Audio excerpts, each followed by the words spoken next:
Everyone, good morning. আশা করি আপনারা খুব ভালো আছেন, আমরাও ভালো আছি। অনেক দিন পরে ছাদ থেকে কথা বলছি। আজকে একটু পুজো আচ্চা আছে, সেই জন্য একটু তাড়াহুড়ো। আজকে রোদ্দুরের স্কুলও আছে। আগে রোদ্দুরকে স্কুলে পাঠাবো, তারপরে বাড়ির কাজকর্ম পুজো আচ্চা সারবো। চলুন এখন থেকে দিনটা শুরু করছি, আশা করি আপনাদের ভালো লাগবে। আমার ছাদ বাগানে কি সুন্দর একটা অপরাজিতা ফুটেছে দেখুন। স্নান টান সেরে এখন পুজো করতে চলে এসেছি। আজকে আবার নিরামিষ রান্না, যেহেতু আজকে বৃহস্পতিবার আর অঘ্রাণ মাসে নবান্ন দেওয়ার দিন। আজকে আমাদের বাড়িতে নবান্ন দিচ্ছি আর কি ঠাকুরকে। কিছুই নয়, পুরোহিত থেকেও পুজো নয়, নিজেরাই পুজো করি। মানে আমার শাশুড়ি তাই করতেন। আমার শাশুড়ি তখন ইতু পাততেন, যেহেতু নবান্নটাই ওর মধ্যে দেওয়া হয়ে যেত। কিন্তু বহু বছর আমাদের ইতু পাতা হয় না, কিন্তু অঘ্রাণ মাসে নতুন দিতে হয়। তা নবান্নর দিন দেখে আমার শাশুড়ি কোনোদিনই দিতেন না, যে কোনো একটা ভালো দিন দেখে দিতেন, বিশেষ করে রবিবার বা বৃহস্পতিবার।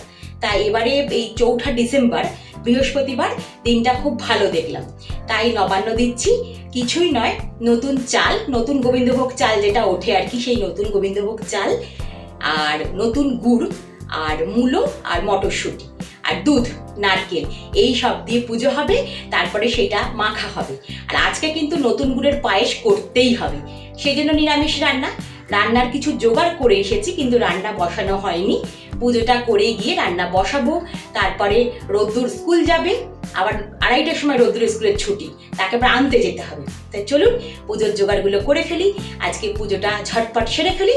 তারপরে অনেক রান্না বান্না আছে, না বেশি কিছু রান্না নয়, নিরামিষ রান্না। আমি কি আজকে রান্না করব সেটাও আপনাদের সাথে শেয়ার করব।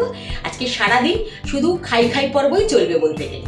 তাহলে চলুন এখন পুজোটা সেরে নেওয়া যাক।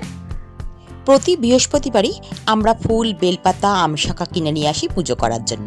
আর আজকে যেহেতু বিশেষ দিন, সেগুলো তো আনতে হতোই, তার সঙ্গে একটু মিষ্টি আর যেগুলো লাগবে সেগুলো কিনে আনা হয়েছে। আমি মনে করি পুজোটা সম্পূর্ণ নিজের ব্যাপার। নিজে যেটা মন থেকে ভালো লাগবে, যেভাবে পুজো করতে ভালোবাসবেন সেভাবেই করবেন। কি নিয়ম আছে কি নিয়ম নেই অত চিন্তা ভাবনা করে না পুজো করা যায় না, মানে আমার সেটাই মনে হয়। আমরা যদি মনে মনে ভাবি এটা করতে নেই, এটা করলে এই হবে, তাহলে দেখবেন ঠাকুরকেও যেন পর ভাবা হয়। আমার মনে হয় ঠাকুর পুজোটা ঠিক বাড়ির প্রত্যেকটা সদস্যকে যেরকমভাবে আমরা সব দিকটা খেয়াল রাখি, যত্ন করি, ঠিক সেরকম আপনি যত নিজের মনে করবেন, একদম নিজের ভেবে তাকে সেবা করবেন, মানে আপনার আন্তরিকতাটাই আসল। আপনি কি ফুল দিয়ে পুজো করলেন, কি খেতে দিলেন, সেটা মনে হয় বড় কথা নয়। এক একজন যেমন এক একভাবেই পুজো করতে অভ্যস্ত।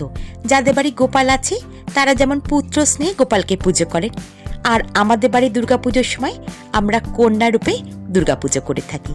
এইরকম ব্যাপার আর কি। পুজো আচ্চা সেরে রান্নাঘরে চলে এসেছি। রান্না বান্না একটু বসিয়েও দিয়েছি। আর রান্নার সঙ্গে সঙ্গে আরও একটা কাজ একসাথে করব, সেটা হচ্ছে নবান্ন মাখা। আজকের দিনে ওটাই তো স্পেশাল না, নবান্ন মাখাটা। আর নবান্ন মাখা আমাদের বাড়িতে খেতে সবাই খুব ভালোবাসে। বছরের একদিনই তো এই জিনিসটা পাওয়া যায়, তাই সবাই খুবই ভালোবাসে, তাই একটু বেশি করেই মাখবো। আপনারাও কি নবান্ন খেতে খুব ভালোবাসেন, বা আমি কিভাবে মাখছি আপনারাও কি একইভাবে মাখেন? একটু কমেন্ট করে জানাবেন। যদি একই রকম মাখা হয় বা আপনারা যদি একটু অন্যরকম করে মাখেন জানাবেন তো। তাহলে চলুন নবান্নটা মেখে ফেলি, রান্নাটাও শেষ করি। প্রথমেই একটা পাত্রে কলা নিয়ে নিয়েছি, মানে কলাটাকে ভালো করে না চটকে নিলে নবান্নটায় খিঁচ থেকে যাবে। আমরা যেমন সিন্নি মাখি ঠিক সেরকমভাবেই মাখতে হবে, শুধু এখানে ময়দার ব্যবহার নেই, এখানে চাল গুঁড়ো বা চাল বাটার ব্যবহার আছে। প্রথমে কলাটাকে আর গুড়টাকে ভালো করে চটকে নিলাম।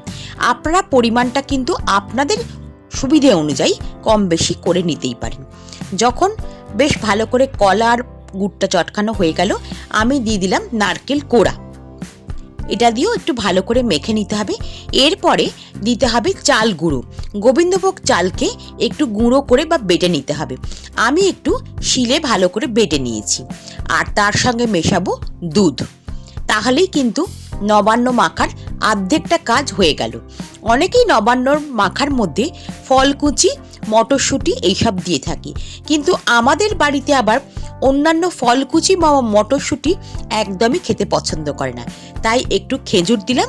আর সন্দেশটা এর মধ্যে মেখে দিলে বেশি ভালো খেতে হয়, কিন্তু দেখতে ভালো লাগার জন্য আমি সন্দেশটা ওপরে সাজিয়ে দিয়েছি। আমার নবান্ন মাখা কিন্তু একেবারে তৈরি।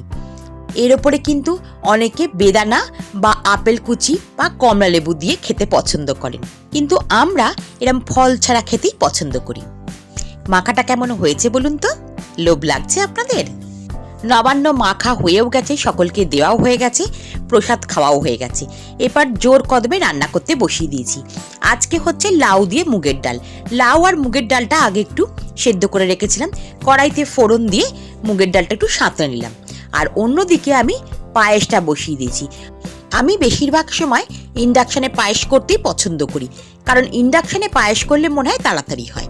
ওইদিকে পায়েসটা ফুটুক, ততক্ষণ আমি এই বেগুন আর আলু ভাজা যেগুলো কাটবো সেগুলো কেটে ফেলি। এখন শীতেই বেগুনগুলো এত সুন্দর হচ্ছে যে বেগুন ভাজা যারা খেতে ভালোবাসে তাদের কিন্তু আর কিচ্ছু চাই না। সে বেগুন ভাজাই বলুন বা বেগুন পোড়াই বলুন, এই শীতকালে এই দুটো রেসিপি কিন্তু দুর্দান্ত লাগে। বেগুনগুলোতে একটু নুন হলুদ আগে থাকতে মাখিয়ে রাখলাম যাতে তেল কম টানে। অনেকে অবশ্য একটু চিনি মেশায়, আমি কিন্তু চিনিটা মেশাই না। আর দেখুন না, আমার শাশুড়ি যখন আমাকে রান্না শিখিয়েছেন তখন বলেছিলেন কড়াইতে তেল দিয়ে বেগুনের খোলার দিকটা তেলের দিকে দিতে, কিন্তু আমি যেহেতু গোল গোল করে কেটেছি অনেক দাঁড় করাবার চেষ্টা করলাম, কিন্তু হলোই না, সবই তেলের মধ্যে ডুবে গেল। আর ডালে জানেন মটরশুঁটি দিতেই ভুলে গেছি। আমাদের বাড়িতে না ডালে বা তরকারিতে এরকম মটরশুঁটি দিয়ে খেতে কেউ পছন্দ করে না, কিন্তু আজকে যেহেতু নতুন দিয়েছি মূলো মটরশুঁটি একটু তরকারিতে দিতেই হয়। পায়েসের চালটাও সেদ্ধ হয়ে গেছিল, ওই জন্য গুড় আর বাতাসাটা দিয়ে দিলাম। এবার ভাজছি মূলো দিয়ে পালং শাক। অল্প একটু মূলোকে সরু সরু করে কেটে নিয়েছি, তেলের মধ্যে একটু ভেজে নিয়ে পালং শাকটা গরম জলে একটু ভাপিয়ে রেখেছিলাম, সেই শাকটা দিয়ে দিলাম। শাক ভাজাটা হলেই আমার কিন্তু রান্না একেবারে কমপ্লিট হয়ে যাবে। ওইদিকে আমার পায়েসটাও হয়ে গেছে। এই দেখুন, পায়েসটা এরকম ক্ষীর পায়েস হয়েছে, দেখতে কিন্তু দুর্দান্ত হয়েছে। এদিকে রোদ্দুরও স্কুল থেকে চলে এলো। এবার আমরা সবাই একসাথে লাঞ্চ করব। তাহলে দেখাই আজকের লাঞ্চের থালিটা আমি কিভাবে সাজিয়েছি।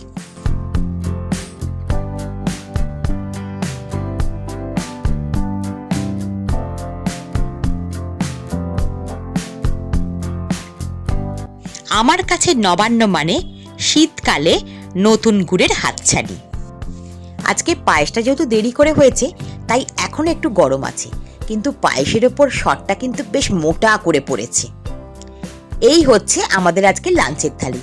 ভাত, একটু শসা, একটু কাঁচা লঙ্কা, মূলো দিয়ে পালং শাক ভাজা, আলু ভাজা, বেগুন ভাজা, লাউ আর মটরশুঁটি দিয়ে মিষ্টি মিষ্টি করে মুগের ডাল, আর আছে ক্ষীর পায়েস।